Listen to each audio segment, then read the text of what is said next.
What do you think, like, nowadays, you know, like, because we've been talking about independence for, like, years now, and you've been talking about it your whole career and then some. What is, like, today, just taking a look at everything, why is it so hard? Because I've had a lot of conversations with people at the shop. Why is it so hard to bet on yourself for a lot of people? Like, what's the hardest? Why is that so hard for people to do? To put up their own money and bet on themselves? When they see it really works out eventually. Because when you put up your money, that's a struggle. And a lot of people don't just want to walk into a struggle.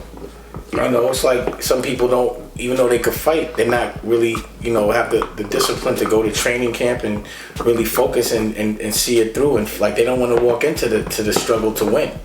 You have to want to win means you have to embrace pain. You have to embrace struggle. You know what I'm saying? Like you have to know that nothing's going to be easy in order to be the best at it in the world. You have to do it and push yourself where most people won't. You know what I'm saying? And you got to be up for that, man. You know what I'm saying? Like if you up for it, you could do it. But not everybody's up for it. Yeah. Not everybody really, conceptually they want it, but do they want the pain it takes to go get it? Right. And I have a lot, like there's people that like there's things about them I don't like, but I respect the fact that they're gonna fight to get what they want.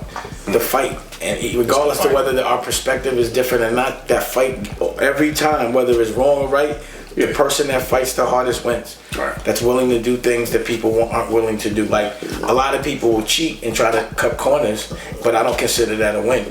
You know what I'm saying? Like if I know the game I'm playing and I sign on to it, that's the only way I want to win at it. I don't want to cheat to get there because then I didn't win at my game. I actually lost. You actually lost. You know what I'm saying? But you know, I'm not going to play your game. I only play my own. You only cheat when you don't fully believe in your abilities in the first place. Yeah, it's overcompensation. Yeah, for sure. Yeah. But then that's like a different kind of win. You know, you're playing a different game.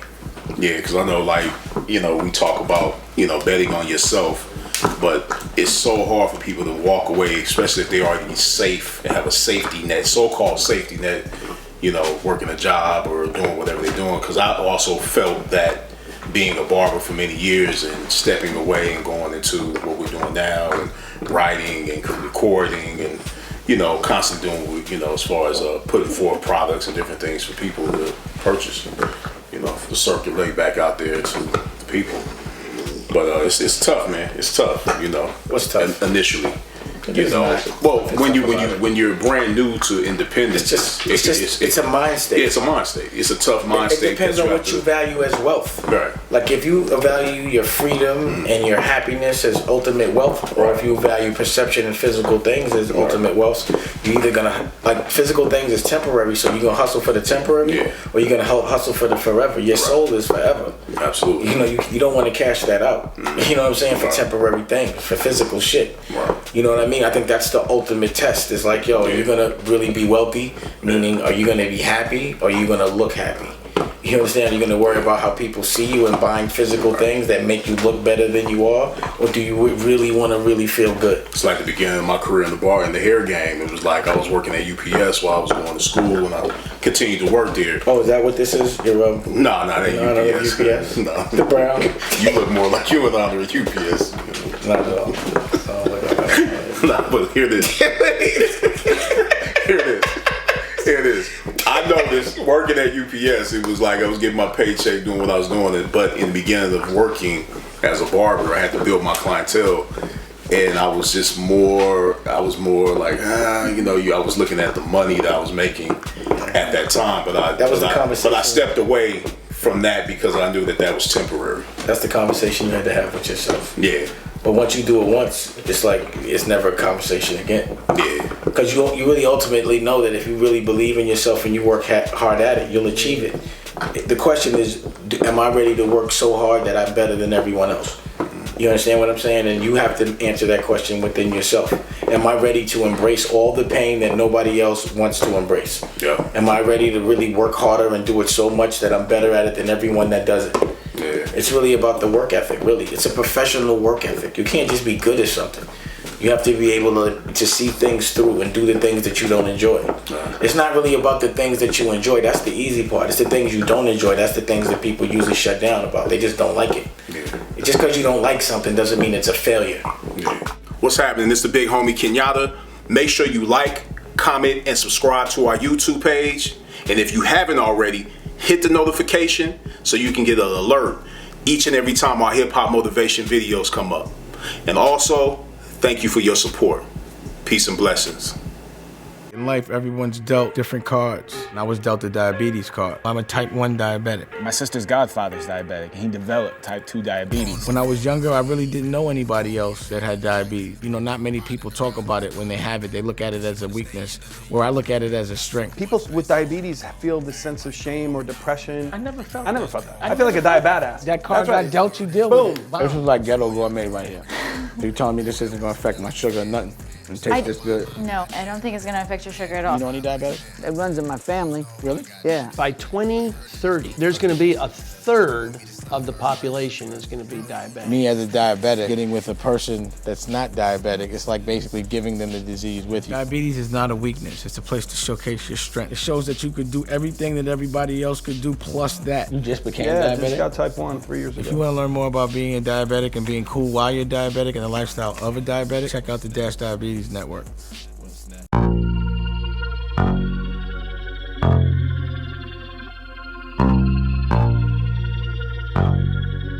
Listen, for mad years I walked around with my neck looking like a Nestle Crunch bar. I had to do something about it. What I found is that a razor bump is nothing but an ingrown hair that curls into the skin and causes the skin to become enlarged or inflamed, making it look like a bump. But it's not a pimple. It's a hair that grows into the skin causing inflammation. You have to remove that hair, and then you have to use yourself a nice skin astringent, something that can do the trick, something that can get rid of those razor bumps. So what did I create? Bump Assassin, organic skin astringent. To order your own bottle of Bump Assassin, go to hiphopmotivation.bigcartel.com.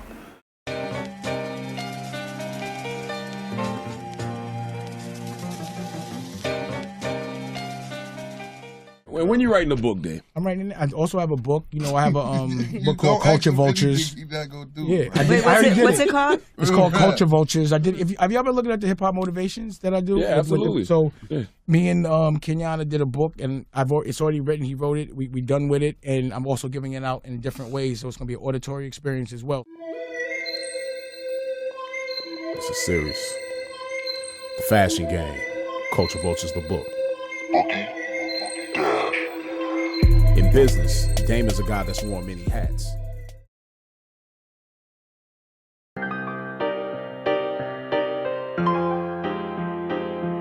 Yo, you can either think of a master plan or get mastered by somebody else's plan. Check it. As a barber, one of the most important life lessons I learned is to never do anything without seeing the ending result first. Before I understood the value of seeing results, I used to waste a lot of time sometimes doing double work because I didn't have a vision of where I was going. Then I started taking consultations more serious by not even turning on my clippers until I had a clear understanding of the result my client was planning to see. And in turn, it became easier to achieve the style they wanted to see in half the time. Real talk, the most successful barbers and beauticians are the ones that see the ending results before they start any service. Write this down. Before making any moves, know where you're going. Deciding from thoughts of being sick and tired of something, starting something, or admiring something can be the emotions that fuel change. Because write this down. Emotion leads to passion, passion leads to action, and action leads to results. Word up. Question: what's the number one killer of dreams? If you said fear, you're wrong. Fear is on the list, but it's not the number one killer. The number one killer of dreams is comfort. The comfort of a good paying job or in an active relationship can seduce us for many years into the rhythm of accepting things without making any moves to change, further numbing us into a state of zombie-like passiveness. Write this down. Passiveness will cause your dreams to pass you by.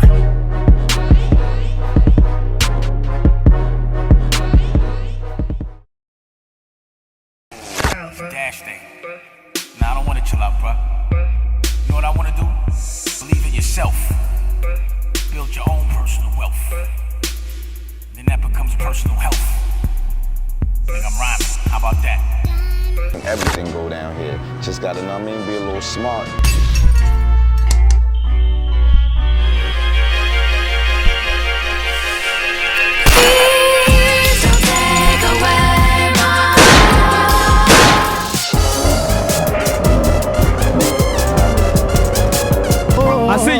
right now, dude. I was in my groove.